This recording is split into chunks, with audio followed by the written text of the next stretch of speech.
Brought to you by TechnoSpark 20 series smartphones.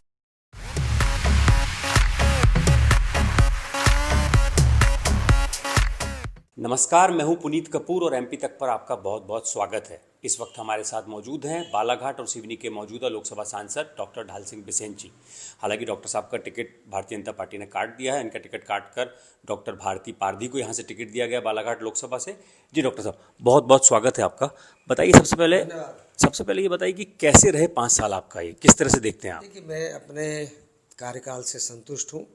यद्यपि 2 साल का कार्यकाल हमारा कोरोना में बीता, फिर भी इस पे अल्प समय 3 साल के अंतर्गत हमने उन सारे कामों को करने का प्रयास किया जो एक सांसद के नाते मुझे करना चाहिए था। उसके अलावा मैंने स्टेट गवर्नमेंट के भी बहुत सारे काम कराए।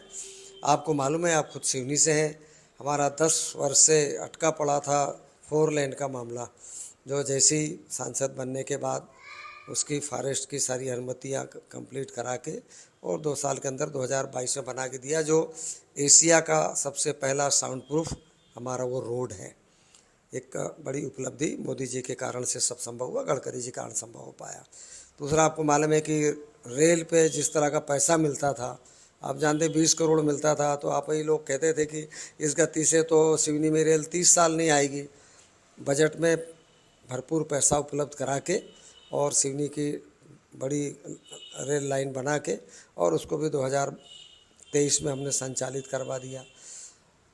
यहाँ पर आपको मालूम है कि इसके पहले जो हमारे यहाँ सिवनी में गुड शेड नहीं था, जिसको अपन यहाँ सिवनी में रेक पॉइंट कहते हैं। तो खाद यदि आना है या अनाज आना है या कोई भी चीज़ है, FCI का माल जाना हो या फर्टिलाइज़र आना हो, तो या तो छिंदवाड़ा से आता था या बालाघाट से आता था या नैनपुर से, आपके नरसिंहपुर से आता था। तो ये मेरे ध्यान में था, तो मैं जैसे सांसद बना उसके बाद मैंने रेल विभाग को लिखा पढ़ी करी और हमने पाया, पूरे यहाँ के व्यापारियों को बुलाया, विभाग के अधिकारियों को बुलाया और हमने लिखा पढ़ी करी। तो 15 दिन के अंदर सैंक्शन हो गया था। आज रेक पॉइंट बनने से हमारे यहाँ के व्यापारियों को भी उसका लाभ मिला, आम जनता को भी उसका लाभ मिला और आज आप देख रहे हो इसके कारण से अनाज यहाँ से भर के जाने लगा, बाहर के व्यापारी आ रहे हैं, अच्छे रेट्स मिल रहे हैं। तो सिवनी का एक बड़ा रेल के लाभ। आपको मालूम है FM बैंड हमारे यहाँ नहीं था, तो आज 100 वाट का FM बैंड भी हमारा चालू हो गया। हमारे यहाँ के लोग सबसे ज़्यादा, आप जानते हैं कि यहाँ मुस्लिम समुदाय के लोग बहुत ज़्यादा हज करने के लिए मक्का मदीना वगैरह जाते हैं, तो उनको पासपोर्ट के लिए भोपाल जाना पड़ता था। इसके अलावा अन्य भी हमारे लोग हैं, आजकल बच्चे भी बहुत विदेश में जाते हैं, पढ़ते हैं, बहुत सारे लोगों की रिश्तेदारियाँ, तो पासपोर्ट की सुविधा नहीं थी। तो पासपोर्ट कार्यालय, जबकि आपको जानकारी के लिए बता दूँ कि एक लोकसभा क्षेत्र में एक ही पासपोर्ट खोलने का प्रावधान है। बालाघाट में खुल चुका था, इसलिए सिवनी में नहीं बनता। मैंने प्रयास किया और सिवनी में भी एक पासपोर्ट कार्यालय हमने यहाँ सिवनी में भी संचालित किया। दूसरा, हमारा जो छोटी छोटी CRIF की सड़कें हैं, चाहे मध्य प्रदेश आपके हमारे प्रधानमंत्री सड़कें हैं, ये तो बहुत लंबा है। मैं आपको एक बुकलेट दे दूँगा, आप चाहो तो उसको ऐड करके कर लेना। इतनी सड़कें बना की थी, केवल सिवनी नहीं, बालाघाट में भी अभी आपका देखिए railway station, Amrit Bharat station तो बाद में आया। हमने एक उत्तर क्षेत्र में भी आपने देखा कि एक नया सब स्टेशन, आपका नया स्टेशन, बहुत बड़ी बिल्डिंग जो नई आज की आधुनिक सुविधा का बन रहा है। ये उस समय अमृत भारत स्टेशन नहीं आया था, उस समय हमने स्वीकृत करा लिया। अमृत भारत में अभी जो हुआ वो दक्षिण क्षेत्र में हुआ है, तो दक्षिण साइड में जो जिसमें अभी प्लेटफार्म नंबर 1 है, इसका अमृत भारत स्टेशन के अंतर्गत इसका विकास हो रहा है। पर इसके पहले हमने उत्तर तरफ में, शहर के तरफ वाले भाग में एक नया बिल्डिंग है, जहाँ पर आपका फूड प्लाजा होगा, पूरा लिफ्ट से लेकर के सारी सब चीज़ें होंगी, ठहरने करने का व्यवस्था होगी, पूरा AC फर्स्ट सेकंड सभी चीज़ का एक अच्छी आज की तारीख में एक जिला स्तर पे, जिसको मैं कह सकता हूँ कि संभाग स्तर की जो सुविधा वाला है, इस तरह का एक हमारा रेलवे स्टेशन का पार्ट बन रहा है। तो ये सिवनी का है। सड़कों की दृष्टि से यदि मैं केवल चूँकि आप सिवनी से, मैं सिवनी का बता दूँ कि मैंने पंडोल से लेकर के कोहका तक एक पूरा CRIF के अंतर्गत रोड सेंक्शन कराया, जिसका काम चालू है। एक भोंगा खेड़ा से सीधा अमरवाड़ा होकर चौरई जाने वाला मार्ग, इसको स्वीकृत कराया। तो एक तरह से ये 2 बड़ी। फिर तीसरा, बंडोल से कानीवाड़ा से बरघाट के जेवनारा से गंगीरुआ, प्रधानमंत्री सड़क में एक हमने सड़क किया, धारना से धर्मकुआ और गंगीरुआ से गोपालगंज। इस तरह से एक सड़कों का बिल्कुल, एक हमने भी देखा लंबी फेरिस्त है, शहर की सड़कें हो, बालाघाट में रेलवे ओवरब्रिज हो, तमाम काम अपनी शहर के स्वीकृत अंदर कर। का भी एक अभी है 126 करोड़ का CRF में एक ब्रिज है और पूरा भूल गए थे, मैं उसका जिक्र कर रहा था। 11 किलोमीटर, वही मैं आपको बता रहा हूँ कि 11 किलोमीटर का 13 किलोमीटर का लंबा मार्ग शहर के अंदर का जो 2011 में बनना चाहिए था, जो नहीं बन पाया, उसको बहुत लड़ भिड़ करके गडकरी जी से आग्रह किया और गडकरी जी ने स्वीकृत किया। उनको धन्यवाद देना चाहूँगा आपके माध्यम से। तो वो खैरी से लेकर के नंगझर तक शहर के अंदर का 4 लेन मार्ग भी बन रहा है और एक हमारा नागपुर साइड का ओवर ब्रिज भी हो रहा है। फिर एक बाईपास, आप देखिए कि दक्षिण साइड में यदि हमारी ट्रेन के लिए आना है तो शहर के आदमी को चाहे मंडला रोड से आए, चाहे वो बरघाट रोड से आए, तो उनको सीधा एक बाईपास मार्ग सीधे रेलवे स्टेशन पे आने के लिए मिला। तो शहर के अंदर का दबाव भी खत्म होता है। एक नई सड़क, चौड़ी सड़क, जबकि पहले सड़क स्वीकृत नहीं थी, तो क्योंकि गुड सेट बनाया तो सड़क बनाई और सड़क पहले 3.25 मीटर की थी, उसको 5.5 मीटर का किया, वो सड़क भी अपनी बना के दे दी। तो इस तरह से एक सिवनी के लिए एक बहुत बड़ा बाईपास बनकर, और सिवनी में जितने बाईपास है इतना तो आपको कहीं देखने भी नहीं मिलेगा। एक लंबी फेरी से डॉक्टर साहब आपके कराए हुए कामों की आप लगातार सक्रिय भी रहे, पार्टी आला कमान क्यों खुश नहीं रहा आपसे, मतलब क्या वजह रही मैं आपको? इसको खुश नहीं कह सकता।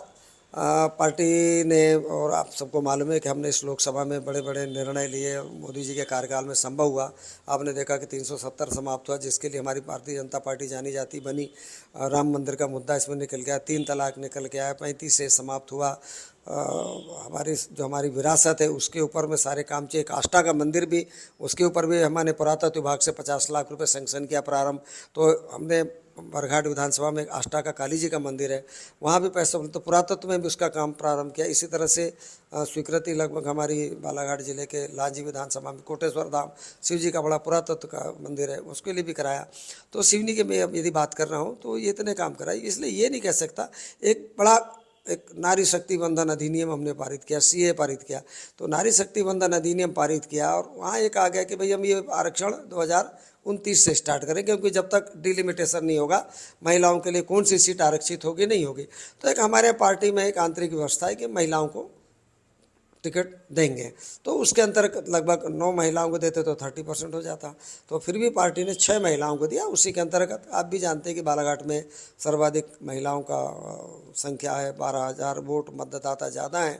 तो मुझे भी इसमें आशंका थी कि बालाघाट लोकसभा को महिला के आरक्षण तो नहीं है, पर संख्या के आधार पे हो सकता है कि बालाघाट को किया हो। और मैं हमारे नेतृत्व का धन्यवाद करता हूं कि उन्होंने बालाघाट को चुना और बालाघाट में सर्वाधिक महिलाओं की संख्या, जागरूक महिलाओं की संख्या है, ऐसा भी नहीं पढ़ी लिखी महिलाओं की संख्या है। तो इसलिए बालाघाट में यदि किया तो मुझे उसमें कोई तकलीफ नहीं है, मुझे तो आनंद ही है कि महिलाओं का। मैं आपको बता दूं कि मैं आपको थोड़ा पीछे 20 साल ले जाना पहले चाहता हूँ। आप देखिए कि मैं जब 90 और बल्कि 40 साल पीछे, मैं जब 90 में पहली बार MLA बना और हमने सबसे ज़्यादा महिलाओं को बरघाट में निकाला, आपने देखा होगा 3 जिला पंचायत सदस्य बनाए, सब महिलाओं को निकाल के उनको आगे निकालने का काम किया। तो मैंने हमेशा नारियों को आगे बढ़ाने का काम किया। मैं जब 2004 में मंत्री था मध्य प्रदेश सरकार में, तो आपको याद होगा कि सिवनी में विमला वर्मा भले ही कांग्रेस से महिला सांसद रही हो, पर भारतीय जनता पार्टी ने पहली बार कोई सांसद की टिकट दी तो नीता पटेरिया जी को टिकट दिया। तो और उस समय हम 8 की 8 सीटें सिवनी लोकसभा की हमने जीते थे। तो मेरे कार्यकाल में नीता पटेरिया जी सांसद बनी और आज मुझे खुशी है कि मेरे ही अपने संसदीय कार्यकाल के बाद आदरणीय मोदी जी ने और हमारे नेतृत्व ने महिला को यहाँ पर सम्मान दिया है और हमारी बहन भारती पारधी को टिकट दिया। लंबे समय से पार्टी में लगातार काम करती रही हैं, तो ऐसा नहीं कहा जा सकता है कि कोई पार्टी की नाराज़गी हो। कई बार पार्टियों के सामने भी एक रहता है कि भाई देना है तो कहाँ से देना है। अच्छा, कोई मलाल होता है डॉक्टर साहब, टिकट कट गई, लगातार एक्टिव रहे आप, काम किया? मुझे कभी इस तरह का नहीं रहा, क्योंकि देखिए मैं एक वाक्य हमेशा कहता हूँ कि भारतीय जनता पार्टी में भारतीय जनता पार्टी, भाग्य और भगवान, ये तीनों का मेल होगा तो आपका कोई चीज़ नहीं। और यदि किसी के भाग में टिकट है तो कोई काट नहीं सकता, नहीं है तो कोई दे नहीं सकता।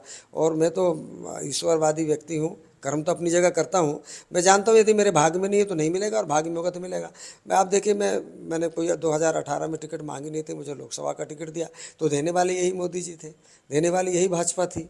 और इसलिए मुझे अपने कार्यकाल से भी संतुष्ट है। मैं जानता था कि मैं केवल 1-5 के लिए चुना गया हूँ, इसलिए 1-5 में मैं जितना अधिकतम कर सकता हूँ करने का काम किया। बालाघाट के अंदर हर विधानसभा के अंदर जो मैं दे सकता था, 256 करोड़ नक्सल क्षेत्र में पहली बार हमारे जो बैयर लांजी और किरनापुर के क्षेत्र का जो भाग आता है परसवाड़ा का, उसमें हमने 256 करोड़ रुपए ला के 189 किलोमीटर लंबी सड़क, 33 सड़कें 189 किलोमीटर लंबी और 17 बड़े ब्रिज दिए। तो आज उस क्षेत्र का भयंकर विकास हो गया, आवागमन के अच्छे साधन हो गए।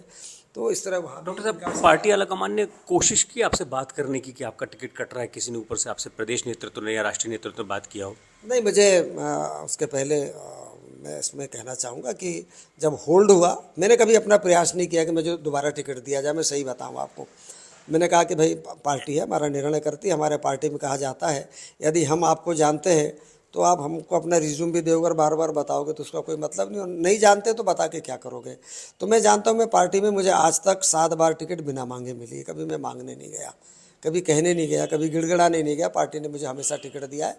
मैं इसलिए पार्टी का हमेशा आभार करता हूँ। इसलिए पार्टी जो करती है अच्छा करती है, निर्णय जो करेगी अच्छा करेगी, और इसलिए मुझे कभी मलाल नहीं रहा। पर यह बात ज़रूर है कि जिस दिन पार्टी का डिक्लेरेशन हुआ, 13 तारीख थे, मैं बालाघाट में बालाघाट इतवारी ट्रेन को हरी झंडी दिखाने गया था। मुझे राष्ट्रीय अध्यक्ष जी का फ़ोन आया कि डाल सिंह जी, कुछ परिस्थितियाँ हैं कि हम यहाँ पर महिला को टिकट। मैंने कहा साहब, सहर्ष स्वागत करता हूँ, मुझे कोई प्रॉब्लम नहीं है, आप मेरे तरफ से निश्चिंत रहें।